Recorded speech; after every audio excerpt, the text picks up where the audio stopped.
Today, we're stepping inside a Michigan courtroom for a tense pretrial face-off in People v. Daniel Magoo. From legal jargon to constitutional arguments, this hearing has everything: Fourth Amendment claims, speedy trial requests, and even a defendant who filed a civil suit against the judge himself. You heard that right. Before this hearing is over, we'll see a defendant trying to debate statutes, request dismissal on the spot, and argue due process violations, all while representing himself. Buckle up, this one's packed with legal twists, sharp judicial responses, and some surprising courtroom dynamics. I'm requesting that all the charges are dismissed. They're not going to be dismissed. Yes, You sir. wish to have a preliminary examination in this? Making sure we're prepared for it, but yes. What'd you say? Making sure we're prepared for it, but yes, I am. Welcome to Justice Chronicles. Court does call the case of the People versus Gregory Bell. Howard Bell on behalf of Gregory Bell. Your Honor, thank you for recalling the matter. Mr. Bell is diabetic. He had to run to get something from the candy bar, from the vending machine, because his blood sugar. Okay, I'll call it up in the next block. I appreciate running it. behind you. I understand. Thank you, Judge. Gosh, yes. Ready. Here we go.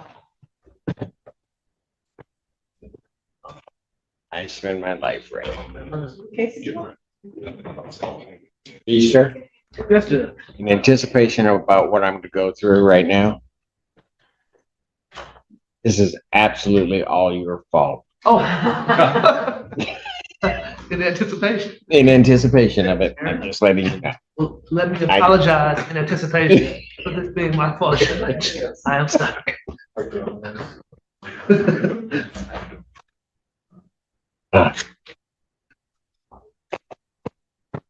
Court does call the case of the People versus Daniel Magoo. Enter to the people.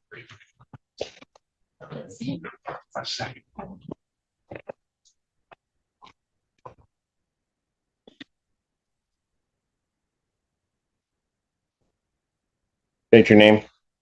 Daniel Magoo. All right. What are we doing on this today?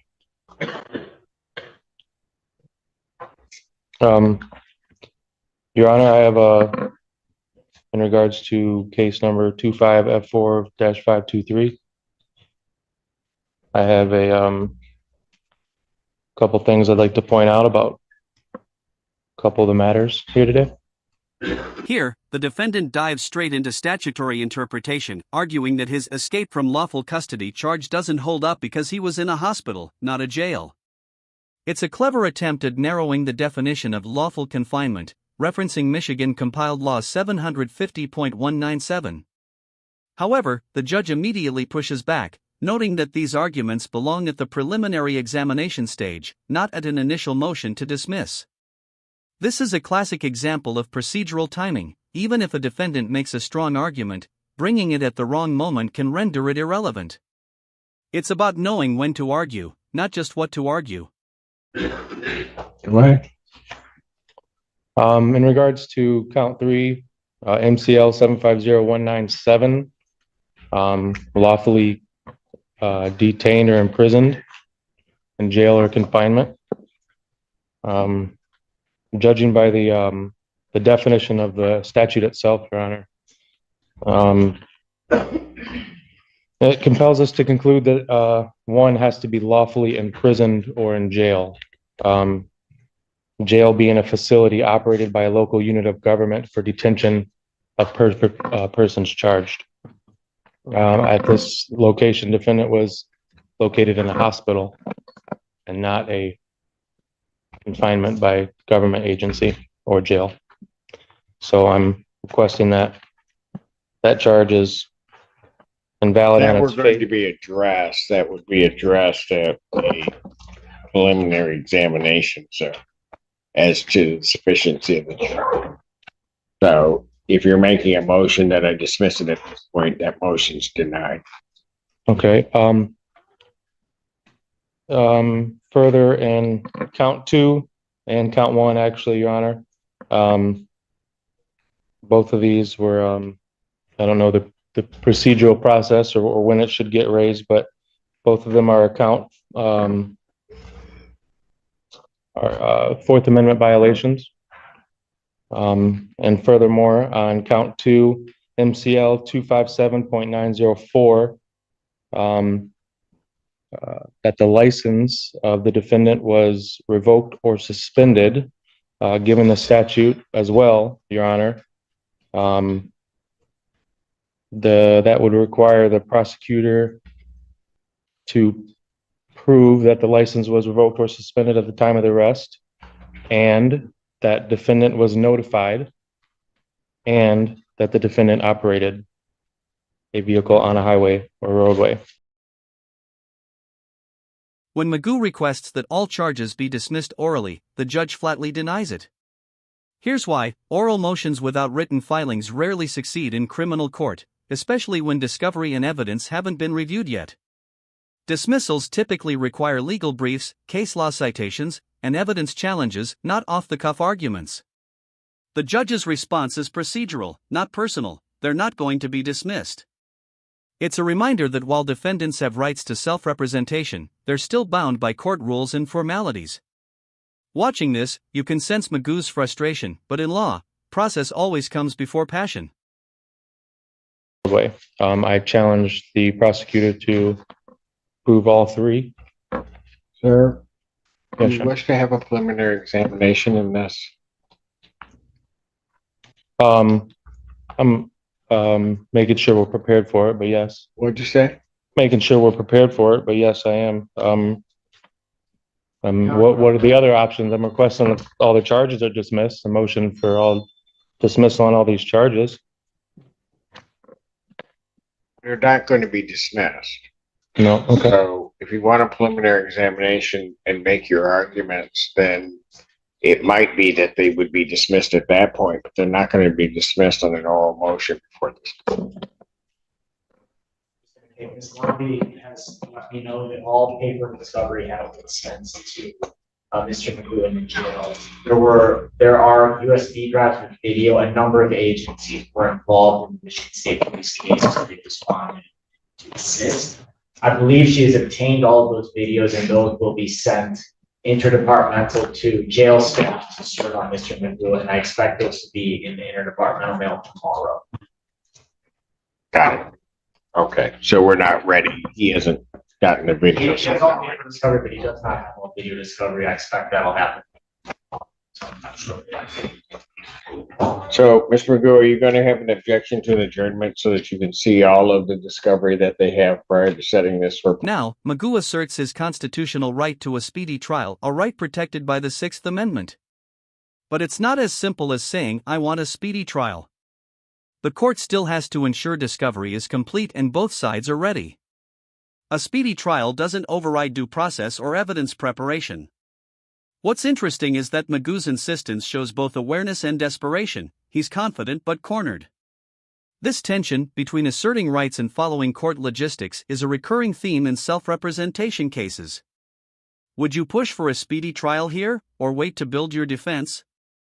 This for preliminary examination.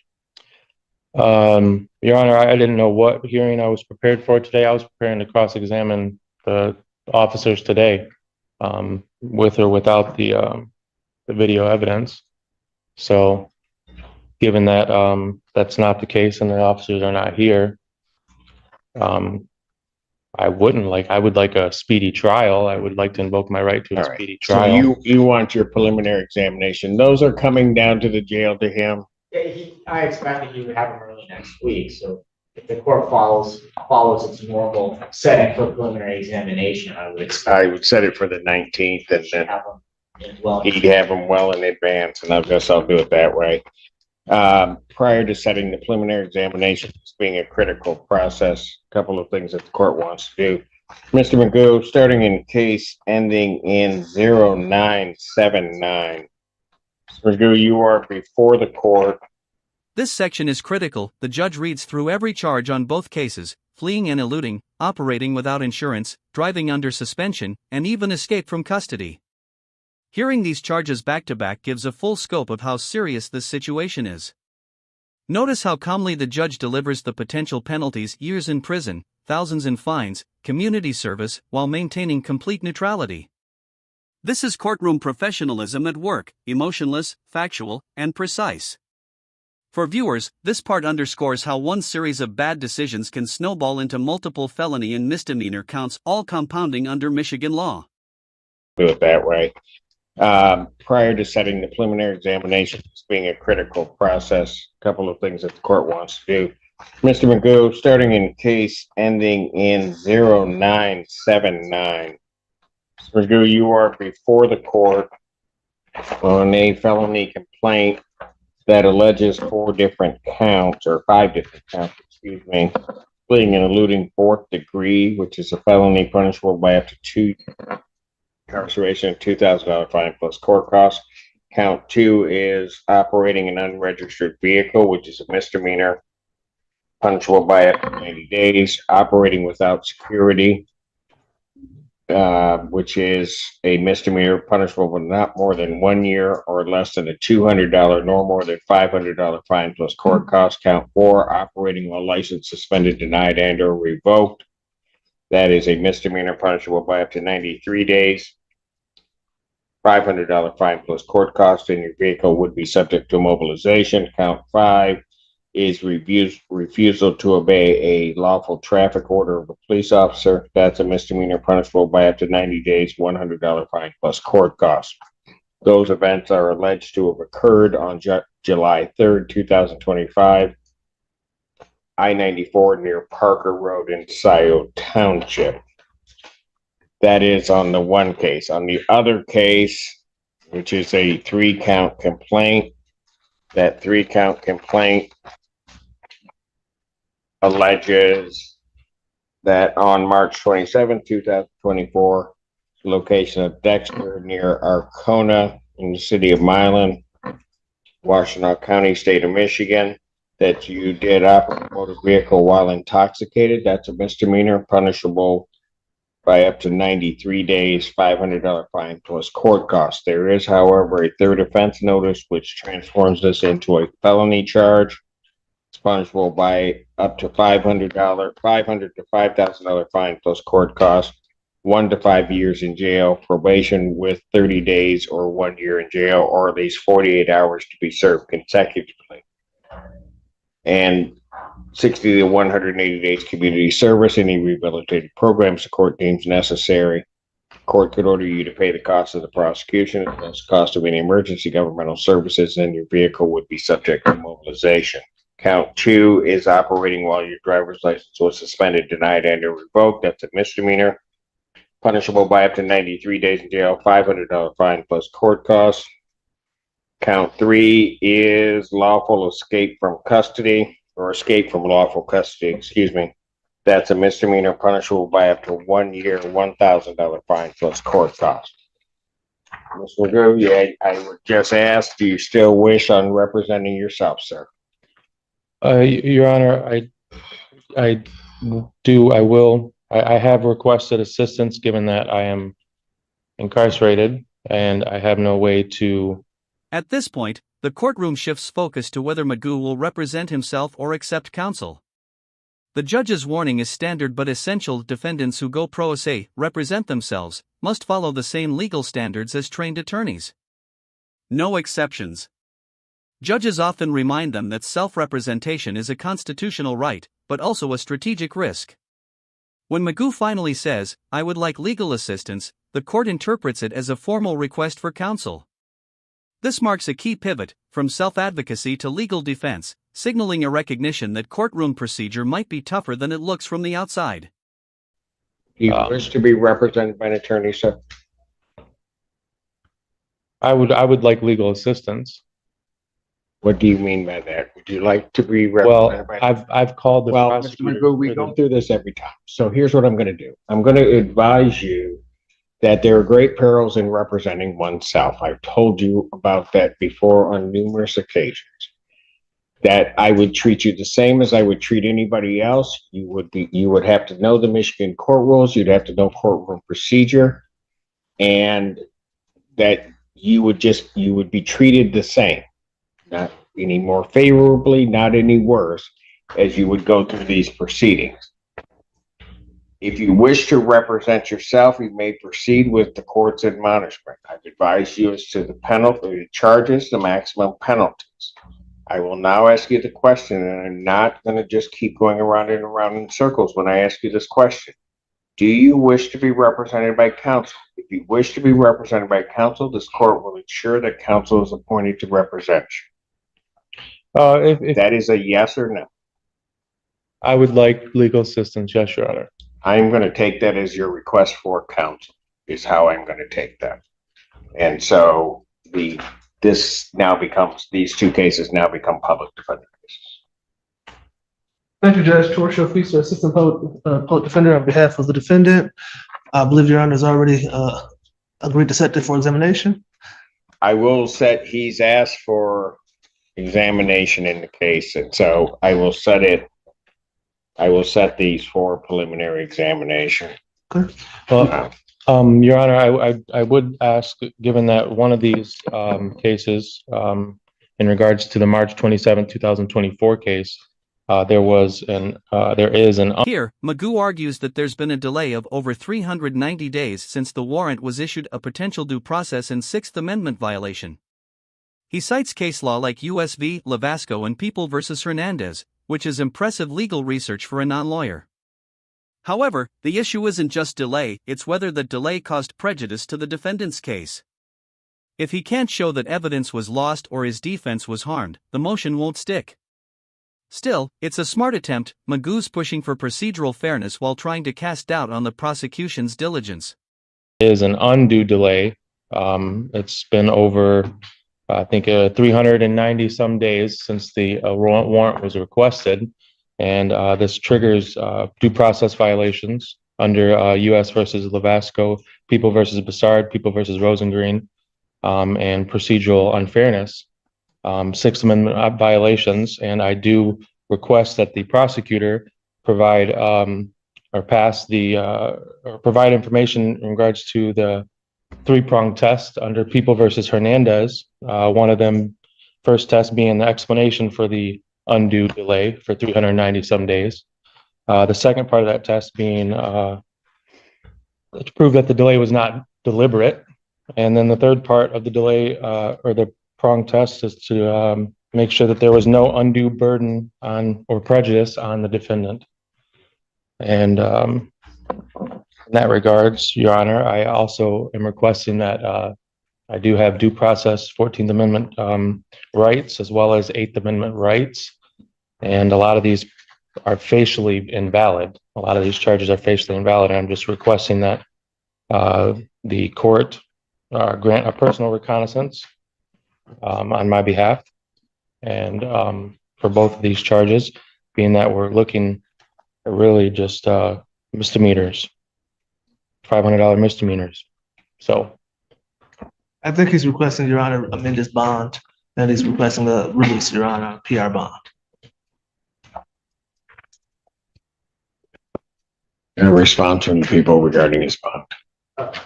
People would ask the bond to continue, and he also at the bench for failed to appear before the judge's place. So Yes. that warrant would also hold up with respect to the other. I'll wait. There are pleadings filed by the defender's office. Our office will respond to that. And I guess my one remaining point would be, should with the court's appointment in Eastern the Public Defender's Office, I will make sure that the digital discovery that I referenced is certified on the Defender's Office. Yes. Thank you, Judge. We will review that with our client once we receive it. So he's asked for a preliminary examination, and I realize where this may be. My understanding is that he is still held, regardless of what the bond would, in this case, he's being held without bond in Judge Slay's case. That's my understanding. That his bond has been denied. So That's what I would Mr. Choda said. in any event, but also given the fact that one of the charges is the escape from lawful custody, that in and of itself, in this court's mind, makes the defendant. Here, Magoo argues that there's been a delay of over 390 days since the warrant was issued, a potential due process and Sixth Amendment violation. He cites case law like US v. Lavasco and People versus Hernandez, which is impressive legal research for a non-lawyer. However, the issue isn't just delay, it's whether the delay caused prejudice to the defendant's case. If he can't show that evidence was lost or his defense was harmed, the motion won't stick. Still, it's a smart attempt. Magoo's pushing for procedural fairness while trying to cast doubt on the prosecution's diligence. A danger for a risk of flight. Also, the nature of the charges, the fleeing and eluding police officers, as well as the operating while intoxicated, now at least alleged his third time around. Also, this court's mind, the defendant, this court would consider a danger to the public. So the extent that he is asking that I modify his bond conditions in his bond in this case, that motion is denied. Bond will continue as it is. Your Honor, I have a 14th Amendment due process to the presumption of innocence. And, I understand the presumption of innocence. well, and a lot of these are facially invalid, Your Honor. Excuse me? A lot of these charges, especially the lawful custody, escape from lawful custody, it's facially invalid. I was at a hospital, not a jail. If you were under the custody of the Washtenaw County Sheriff's I was Office, not. I understand. I was not. Or the custody of. I was dropped off at the hospital and they later tacked on And charges you know just what? like the fleeing and evidence eluding will charge. Not meet that out, and that if that's true, and the people can't sustain that element, then the charge will be dismissed. But I'm not dismissing it upon your representation today. Thank you very much, Judge. Preliminary examination in this matter will be set August 19th, 2025, 12 noon. That is before me on that date for both of these cases. I will apprise the parties also that one of the, I will call it one of the activities, and I think it is a maneuver to have the court do something that it normally would not do. The defendant has elected. And now, the jaw-drop moment. The defendant has actually filed a civil claim against the judge and other officials involved in his case. That's right, Magoo sued the very people presiding over him. The judge calls it frivolous, refusing to recuse himself, and rightfully so. Filing lawsuits against the court is a known tactic to delay or disqualify judges, but it rarely succeeds. Here, the judge handles it calmly, acknowledging the claim but staying on the case. This moment perfectly captures the balance between judicial composure and courtroom chaos, a legal chess match unfolding in real time. And I will disclose it to file a civil claim as against me and a slew of other parties. Oh yeah, in that regard, Your Honor, Many of those, do not interrupt me. Including many that I don't even know the connection. Court has, this judge, upon receiving this, two things. I read through the complaint to determine whether or not it would on its face create a conflict with court. I consider it, quite frankly, to be frivolous. The complaint itself, do not see that as a necessity for me to recuse myself from this gentleman's proceedings, because I think that's precisely what he wants to have happen, and that is attempting to manipulate the system. He will be dealt with by me as I deal with any other defendant, and so that is there. It has been turned over to the Office of General Counsel for the Washtenaw County. They will deal with, for me, and as well as the others that I see that are listed there, they will deal with that. They have also filed, it appears, and again, this is all part of his, what I will call shenanigans to shape this. He has filed against people of individuals without specific reference in the Washtenaw County Prosecutor's Office.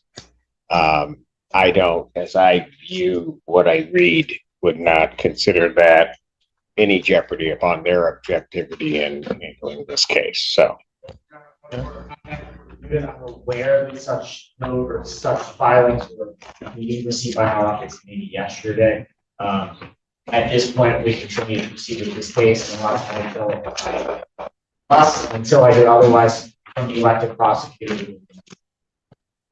Can I speak on that note, Your Honor? I will let you talk, but I'm not going to let you go on in some diatribe. I've got other things to do. I've stood on my rights and I've stood on my beliefs this whole entire time, especially in the previous case, Your Honor. That complaint is well pleaded. It does affect multiple parties of this jurisdiction. Washtenaw County is a named party, and I do believe that my impartiality and bias will be affected here as it was in the past before this complaint. And I do request a change of venue on that note for both these matters. If you wish to raise change of venue, you may file that in writing, but to the extent you are raising no motion for change of venue, denied. Thank you very much, Judge. Bond will continue. Thank you. Somebody be able to continue. So, what did we witness today? A self-represented defendant pushing every constitutional angle, from unlawful confinement to due process delays, before ultimately accepting counsel. The court remained firm, methodical, and by the book, setting a preliminary hearing date for August 19, 2025. The takeaway: courtroom drama isn't just shouting and suspense, it's strategy, patience, and timing. Whether you side with the judge or feel for the defendant, this case shows how law and personality collide under pressure. Backhand index pointing right. If you found this breakdown insightful, hit like, share your thoughts in the comments, and subscribe for more real courtroom analysis.